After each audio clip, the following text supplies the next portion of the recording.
klarifikasi dari Kepala Desa Tanjung Rasa, Kecamatan Tambakdahan, Kabupaten Subang, terkait pemberitaan dugaan pemotongan dana BST di salah satu media. Simak video klarifikasinya hanya di JPTV Official.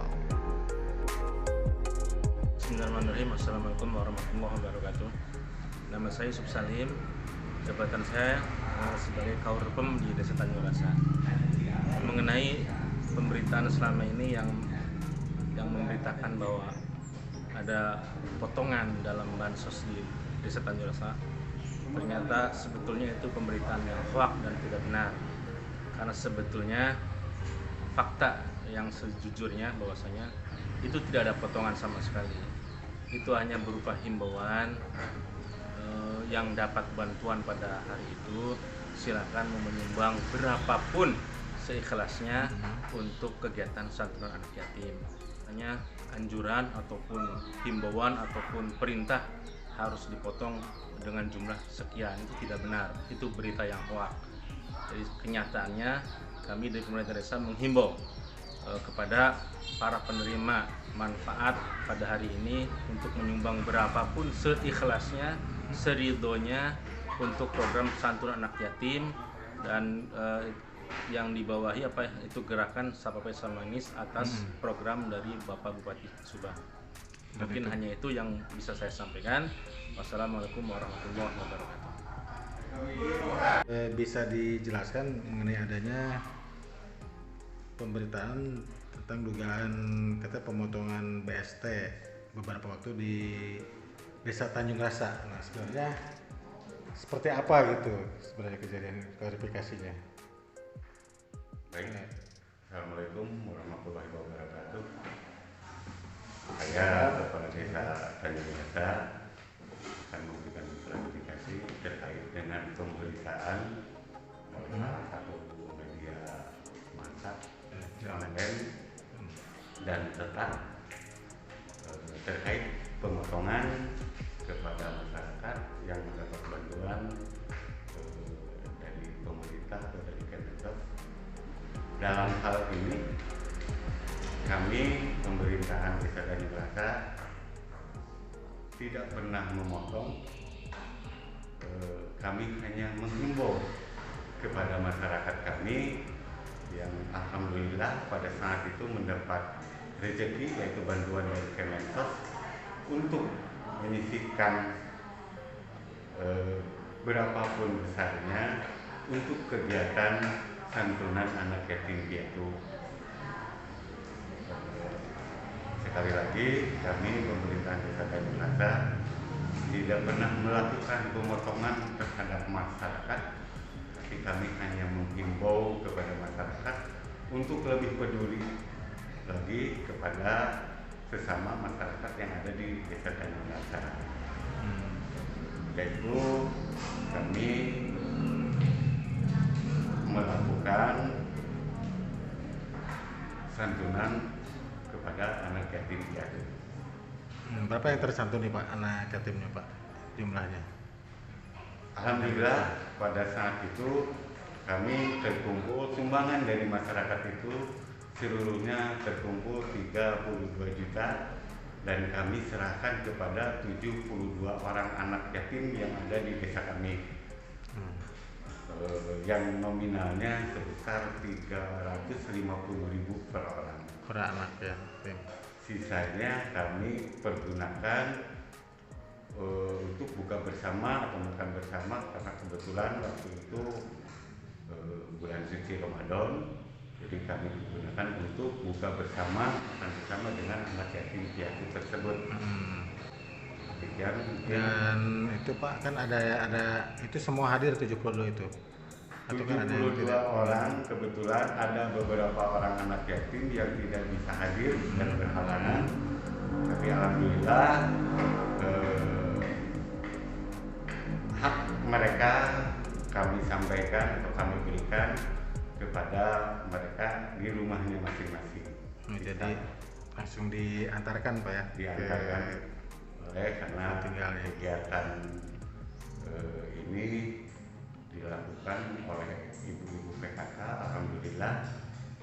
Jadi yang menyerahkan uang santunan itu kepada anak yatim yang tidak bisa hadir di sini adalah ibu-ibu PKK. Terus Pak, harapannya Pak gimana Pak untuk ke depan? Mungkin kan ini kan udah terbuka sekali Pak ya. Jadi pas waktu pelaksanaan itu pun semua unsur-unsur pemerintahan seperti yang dari Babin Kamtibmas, Babinsa hadir Pak ya, MUI juga mengetahui kan?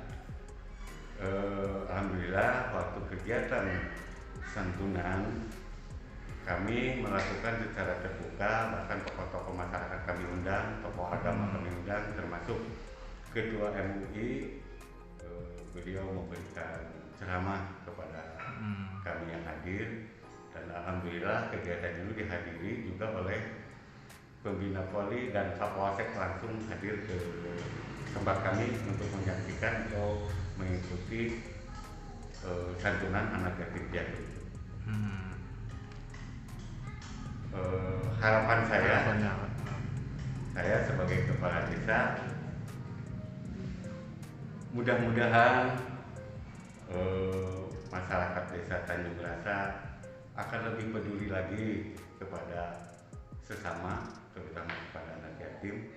Dan harapan saya kegiatan santunan anak yatim piatu ini bisa dilakukan setiap tahun atas dasar mungkin anggaran dari masyarakat yang punya rasa kepedulian kepada anak yatim. Demikian Pak. Oke, atur nuhun Pak. Itu sumbangan. Ya udah, kalau saya mah kalau buat anak yatim kan udah ikhlas gitu. Nah kan bahasanya kalau dipotong mah berarti sebelum dikasihkan yang 600 dikurangi. Iya. Kalau ini kan semacam seikhlasnya kan Bu ya. Iya. Jadi yang ya sebenarnya yang pas waktu himbauannya gimana itu? Apa mungkin dipintanya langsung dipotong kan enggak? Cuman dihimbaunya bagaimana gitu kemarin itu? Ya kan dapat uang 600 udah dipegang sama ibu. Lalu ambil 50 langsung dibuat sumbangan gitu Pak. Iya, jadi kan himbauannya untuk disumbangkan kan? Iya. Itu setahu Ibu dari 1116 yang dapat ngasih semua nggak? Yang nggak tahu. Nggak Dan tahu langsung pulang aja langsung ibu. pulang. Oh gitu.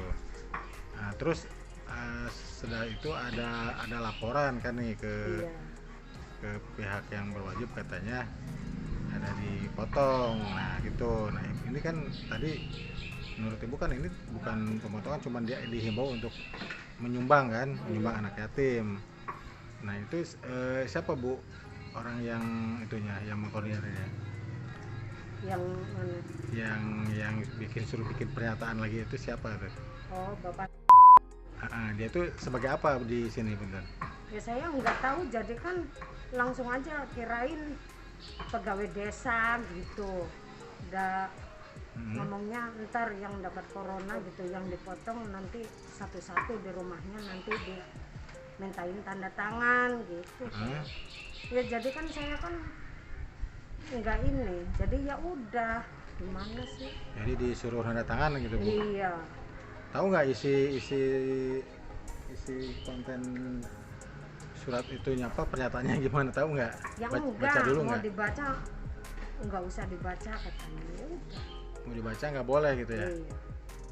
Nah, tahu-tahu katanya sih nama Ibu jadi salah satu yang bikin laporan gitu. Iya. Nah terus sesudah itu gimana Bu? Udah ditanyain lagi nggak ke? Enggak. Sampai sekarang nggak ditanyain lagi itu? Enggak. Berarti Ibu merasa dibohongi? Ya iyalah. Nah terus Ibu nanti mau gimana dengan diterminologi ternyata dalam surat pernyataan yang tidak bisa Ibu baca itu dijadikan salah satu alasan bahwa Ibu membuat pernyataan yang mungkin yang isinya tidak tahu menahu gitu. Ya iya, saya mah nggak tahu sih ya. Jadi kami bukan memotong, cuman kami emang di pengeras suara sebelum BST dimulai kami ada yang menghimbau dan menyarankan untuk memberi sumbangan untuk anak yatim. Bu, dari jumlahnya berapa Bu itu yang penerima manfaat BST itu?